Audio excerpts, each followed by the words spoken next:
देहात में कहावत है ना कि हड़बड़ी के ब्याह में कनपटी पर सिंदूर, जल्दबाजी में शादी होती है तो सिंदूर जो होता है मांग की जगह कनपटी पर लग जाता है।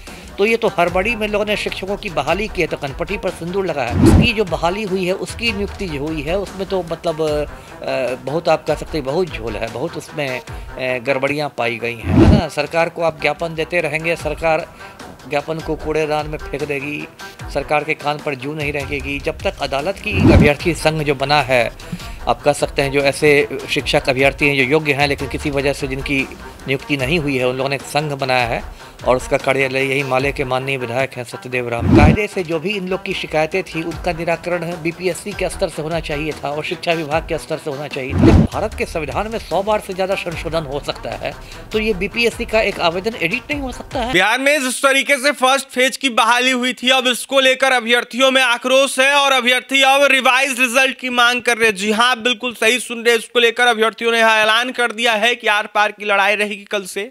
कल 3 जनवरी है देखिए और नया साल का शुरुआत हो चुका है। ऐसे में अभ्यर्थियों ने आज तक का अल्टीमेटम सरकार को दिया था लेकिन अभी तक कुछ भी कहीं ना कहीं अपडेट सामने नहीं निकल के आया है। अभ्यर्थी लगातार जिस तरीके से सप्लीमेंट्री रिजल्ट की मांग कर रहे थे, उसके बाद अब अभ्यर्थियों की मांग लगातार बढ़ने लगी है और अब जाकर रिवाइज रिजल्ट की मांग हो रही है। ऐसे में अभ्यर्थी बिहार के पूर्व आईपीएस अमिताभ कुमार दास से भी लगातार जुड़ने की कोशिश कर रहे हैं और आज सीधा जुड़ेंगे, बात करेंगे हमारे साथ बिहार के पूर्व आईपीएस अमिताभ कुमार दास सर है। सर से बात करेंगे। सर, लगातार अभ्यर्थी आपसे मुखातिब हो रहे हैं, मिल रहे हैं, ऐसे में जुड़ने की कोशिश कर रहे हैं, अब रिवाइज रिजल्ट की मांग हो रही है। कैसे इस मांग को देख रहे हैं और क्या कुछ कहिएगा? नहीं, जुड़ने की कोशिश कर ही नहीं रहे हैं, जुड़ भी चुके हैं। एक्चुअली अभी 1-2 रोज़ पहले जो एक योग्य शिक्षक अभ्यर्थी संघ जो बना है, आप कह सकते हैं जो ऐसे शिक्षक अभ्यर्थी हैं जो योग्य हैं लेकिन किसी वजह से जिनकी नियुक्ति नहीं हुई है, उन लोगों ने एक संघ बनाया है और उसका कार्यालय यही माले के माननीय विधायक हैं सत्यदेव राम जी, उनके आवास पर ही है। तो उस संघ का एक शिष्टमंडल मुझसे मिलने आया था और उसके शिष्टमंडल ने जो ज्ञापन दिया है मुख्यमंत्री को, मैं दर्शकों को भी दिखा दूँ, यही ज्ञापन दिया है मुख्यमंत्री को और इसमें ऐसे तो कई मांगे हैं लेकिन मतलब कुल मिलाकर उसका आप सारांश ये कह सकते हैं कि एक संशोधित परीक्षाफल की मांग की जा रही है और कहा जा रहा है कि जो 23,000 रिक्त पद रह गए हैं उसको फिर भरा जाए। और इन लोगों ने बहुत सारी अनियमितताओं की ओर भी सरकार का ध्यान दिलाया है, तो इसकी एक प्रति इन लोगों ने मुझे भी दी है और कहा है कि मैं भी अपने स्तर से आवाज़ उठाऊँ। तो मैंने इसका अध्ययन किया और मैंने पाया कि ये जो मांग कर रहे हैं वो जायज़ मांग है, क्योंकि ये जो मांग कर रहे हैं पहले भी इस तरह की बातें मुझे लोगों ने फ़ोन पर बताई हुई है। बिहार के कोने कोने से अभ्यर्थी मुझे फ़ोन करके बताते रहे हैं और ख़ास के जो ऐसे तो सभी में हुआ है लेकिन ख़ास के जो कंप्यूटर वाले जो शिक्षक हैं उसकी जो बहाली हुई है, उसकी नियुक्ति जो हुई है, उसमें तो मतलब बहुत आप कह सकते हैं बहुत झोल है, बहुत उसमें गड़बड़ियाँ पाई गई हैं और इसलिए मैंने उन्हें शिष्टमंडल को ये भी मैंने सुझाव दिया कि ठीक है, आप तो ये लड़ाई तो लड़िए ही। जो धरना प्रदर्शन वाला कार्यक्रम होता है जो 3 जनवरी यानी कल से शुरू होगा पटना के गर्दनी बाग में, तो वो तो आप कीजिए, लेकिन साथ ही साथ इसके समानांतर आप कानूनी लड़ाई भी लड़िए, है ना। मतलब पटना हाईकोर्ट का भी दरवाज़ा खटखटाइए, क्योंकि मेरा जो अपना अनुभव है कि सरकार जो होती है वो आप कह सकते हैं लात का भूत होती है, बात से नहीं मानती है ना। सरकार को आप ज्ञापन देते रहेंगे, सरकार ज्ञापन को कूड़ेदान में फेंक देगी, सरकार के कान पर जू नहीं रहेगी। जब तक अदालत की फटकार नहीं लगती, अदालत का चाबुक नहीं चलता है, तब तक सरकार के नेता हों, अधिकारी हों, सब लोग मतलब घोड़े बेच के सोए रहते हैं। जो अभी बिहार में स्थिति, अभी देखिए सबसे दुखद बात क्या है कि कायदे से जो भी इन लोग की शिकायतें थी उनका निराकरण बीपीएससी के स्तर से होना चाहिए था और शिक्षा विभाग के स्तर से होना चाहिए था। शिक्षक भर्ती की तो यही 2 मुख्य एजेंसियां हैं, एक बिहार लोक सेवा आयोग जो परीक्षा आयोजित करता है, जो परीक्षा फल देता है, और दूसरा शिक्षा विभाग जो कि शिक्षकों का योगदान कराता है, जो डॉक्यूमेंट वेरिफिकेशन कराता है, दस्तावेज़ों की जांच कराता है। मुख्य तो 2 ही एजेंसियां हैं। इन दोनों एजेंसियों में मैं शुरू से कह रहा हूं कि तालमेल का एकदम घोर अभाव है। कोई लगता ही नहीं कि कुछ समन्वय वाली बात हो, है ना। और देखिए इन लोग, देखिए मैं इस पर कई बार कह चुका हूँ, इतना ज़्यादा प्रेशर में हड़बड़ी हुई। जो एक देहात में कहावत है ना कि हड़बड़ी के ब्याह में कनपटी पर सिंदूर, जल्दबाजी में शादी होती है तो सिंदूर जो होता है मांग की जगह कनपटी पर लग जाता है। तो ये तो हड़बड़ी में लोगों ने शिक्षकों की बहाली की है तो कनपटी पर सिंदूर लगा है। अब देखिए मुख्यमंत्री की तरफ से एक दबाव था कि 2 नवंबर को मुख्यमंत्री के कर कमलों से नियुक्ति पत्र का वितरण होगा गांधी मैदान में। ये तो सब तमाशा हो रहा था चुनाव को ध्यान में रख के।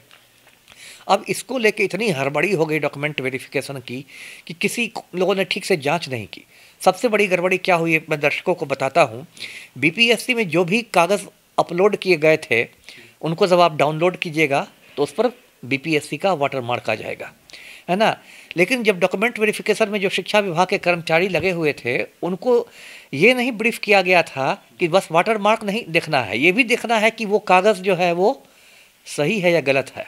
उदाहरण के तौर पर यदि किसी ने बीएड डिग्री की जगह अपने मैट्रिक का सर्टिफिकेट डाल दिया हो तो वाटरमार्क तो उस पर भी रहेगा, यानी कि पहले से अपडेट नहीं कोई दिया गया था। लेकिन ये ब्रीफिंग नहीं कर्मचारियों को की गई थी जो शिक्षा विभाग की ओर से ब्रीफिंग होनी चाहिए थी। और क्या हुआ है पूरे बिहार में, मतलब 38 जिलों की मैं आपको खबर बता रहा हूँ कि ये जो कर्मचारी लोग बैठे हुए थे इन लोगों ने सीधे वाटरमार्क देखा ये कि हाँ हाँ ठीक है ठीक है ठीक है, और उसे बहुत सारे मतलब लोग ऐसे आ गए हैं अभ्यर्थी जिनके पास मिनिमम क्वालिफिकेशन तक नहीं है। ये सारे कई कागज़ उन्होंने दिखाया, अभी मैं इस इंटरव्यू में एक एक कागज़ को दिखाऊंगा तो बहुत समय लग जाएगा। उन्होंने कई कागज़ मुझे दिखाए हैं जो मैंने कहा है कि आप कोर्ट में जब केस कीजिएगा तो एनेक्स्चर में वो कागज़ लगाइएगा। कई सारे ऐसे कंप्यूटर शिक्षक आ गए हैं जो कि उसकी मिनिमम योग्यता रखते ही नहीं है और उनकी बहाली हुई है। मतलब कंप्यूटर शिक्षकों तो मुझे लगता है कि 30 से 40% ऐसे हैं जो कि जिनकी बहाली जो है वो आप कह सकते हैं कि अनियमित है, इरेगुलर है। और एक देखिए एक नई बात उसे मुझे पता चली जो शायद मैं इसके पहले मीडिया में आई भी नहीं है कि कुछ अभ्यर्थियों ने जो शिकायतें की बीपीएससी में उनको बीपीएससी ने डिबार कर दिया है कि आप आगे परीक्षा नहीं दे सकते। ये तो बिल्कुल तानाशाही वाली नीति है ना। यदि किसी ने शिकायत की तो आप शिकायत का निराकरण के लिए यदि किसी वजह से हो सकता है उसने गलतफहमी में शिकायत कर दी हो तो इसका ये मतलब नहीं कि आप भविष्य की परीक्षा के लिए उसको डिबार कर दें, उसको प्रतिबंधित कर दें। अभ्यर्थियों की आवाज़ दबाने की कोशिश हो रही है, कोशिश हो रही है ना। ये तो आप भारत को उत्तर कोरिया बना रहे हैं। ऐसी तानाशाही तो उत्तर कोरिया में चलती है। वहाँ तानाशाह किम जोंग उन है, उसका फूफा झपकी ले रहा था मीटिंग में तो उसको उसे तोप से उड़वा दिया। तो वही वाली बात हो गई। अब बीपीएससी के सामने लोग कर दिया कि 100 मीटर के अंदर नहीं आप आ सकते हैं, तो 100 मीटर के अंदर नहीं आ सकते हैं तो अपना आवेदन फेंकेंगे 100 मीटर दूर से। क्या भाला फेंक की प्रतियोगिता हो रही है?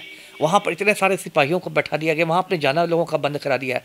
फिर एडिट का देखिए, एडिट का लोग ये नहीं दे रहे हैं, कितनी गलत बात है। यदि मान लीजिए एक तो आप कहते हैं हम ऑनलाइन लेंगे, ऑनलाइन हर किसी को करने आता नहीं, बहुत सारे लोग साइबर कैफ़े के माध्यम से करते हैं। यदि साइबर कैफ़े वाले ने कोई गलती कर दी ऑनलाइन में एप्लीकेशन में तो आप उसको एडिट करने का ऑप्शन नहीं दे रहे हैं, उसको आप ठीक करने का उसको मतलब विकल्प नहीं दे रहे हैं। अरे जब भारत के संविधान में 100 बार से ज़्यादा संशोधन हो सकता है तो ये बीपीएससी का एक आवेदन एडिट नहीं हो सकता है? इतना ज़्यादा वो पवित्र हो गया है। मतलब संक्षेप में मैं कहूँ, अब अतुल सर कह रहे हैं, वो भी शुरू से कह रहा है कि प्रतीक्षा सूची का प्रावधान ही नहीं है। उस पर मैंने आपके चैनल में भी कई बार कहा है कि प्रावधान नहीं है तो प्रावधान कौन करेगा? मैं नहीं ना करूँगा, प्रावधान बिहार सरकार करेगी। उसके लिए बीपीएससी प्रस्ताव भेजे शिक्षा विभाग को। प्रावधान नहीं है तो प्रावधान कराया जाए ना, है ना। आपको पीआरटी है, म्यूज़िक टीचर्स है, इस तरह के बहुत सारे मतलब में रिक्तियाँ रह गई हैं। कुल मिला के देखिए एकदम जिसको कहते हैं ना कि झोल ही झोल कर सकते हैं। यानी आप भी मांग कर रहे रिवाइज रिजल्ट एकदम होनी चाहिए। और मैंने इन लोग को समर्थन दिया है। मैंने बस 2-3 बातें कही कि देखिए आंदोलन कीजिए लेकिन आंदोलन शांतिपूर्ण होना चाहिए। कह रहे हैं कि चक्का जाम होगा, एकदम आंदोलन एकदम सत्याग्रह वाला होगा। हाँ वही सत्याग्रह का मैं समर्थन करता हूँ। मतलब शांतिपूर्ण, मतलब जो भी आंदोलन करे कानून के दायरे में रख के करें जिससे आम नागरिकों को कोई परेशानी नहीं हो। चक्का जाम का तो मैं समर्थन नहीं करूंगा क्योंकि उसमें तो आम नागरिकों को परेशानी हो जाएगी। और करें गर्दनी बाग में करें। मुझे तो ये भी खबर मिली है कि यहाँ जो मतलब डीएम कंट्रोल रूम से इनको गर्दनी बाग में मतलब इसका शायद परमिशन भी नहीं दिया जा रहा है, उसमें भी अड़ंगा लगाया जा रहा है। तो ये तो गलत बात है ना। जनतंत्र है देश में, जनतंत्र में सबको अभिव्यक्ति की स्वतंत्रता है। आपने एक तो अब धरना स्थल को हटा के आपने गर्दनी बाग भेज दिया है और कहीं आप कर नहीं सकते, हड़ताली मोड़ पर आप कर नहीं सकते, बीपीएससी के सामने नहीं कर सकते। और गर्दनी बाग का भी परमिशन नहीं दीजिएगा तब क्या होगा? तो यही मैं आपके चैनल के माध्यम से मांग करना चाहता हूं कि भाई अभी भी लगभग 24 घंटे हैं, है ना, इन लोग आंदोलन शुरू होने में। अभी भी सरकार को इन लोग से बुला के वार्ता करनी चाहिए, इसमें कोई शर्म की बात नहीं है और निराकरण होना चाहिए। बिल्कुल निराकरण होना चाहिए। और जिस तरीके से अभ्यर्थी मांग कर रहे हैं रिवाइज रिजल्ट जारी होना चाहिए। बिहार के पूर्व आईपीएस अमिताभ कुमार दास अभ्यर्थियों के हित में लगातार आवाज बुलंद करते नजर आते हैं। ऐसे में फिर से कहीं ना कहीं आवाज बुलंद करते नजर आ रहे थे। अमिताभ दास यह साफ करते हुए नजर आ रहे थे कि जिस तरीके से अभ्यर्थियों की मांग है उनको देखते हुए उनकी मांगों को पूरा करना चाहिए। हम समर्थन में अभ्यर्थियों के, और जिस तरीके से सहयोग अभ्यर्थियों को करना होगा वो हम करेंगे। ऐसे में लगातार कहीं ना कहीं अभ्यर्थियों का आंदोलन जो है 24 घंटे के बाद से यानी कि कल से शुरू हो जाएगा और अभ्यर्थी पटना के गर्दनी बाग धरना स्थल से आंदोलन करना शुरू कर देंगे। सत्याग्रह अभ्यर्थियों ने यह साफ कहा है कि हम करेंगे और ये आंदोलन जो है कहीं ना कहीं रिवाइज रिजल्ट को लेकर होने जा रहा है। तो फिलहाल सरकार क्या कुछ करती है रिवाइज रिजल्ट को लेकर,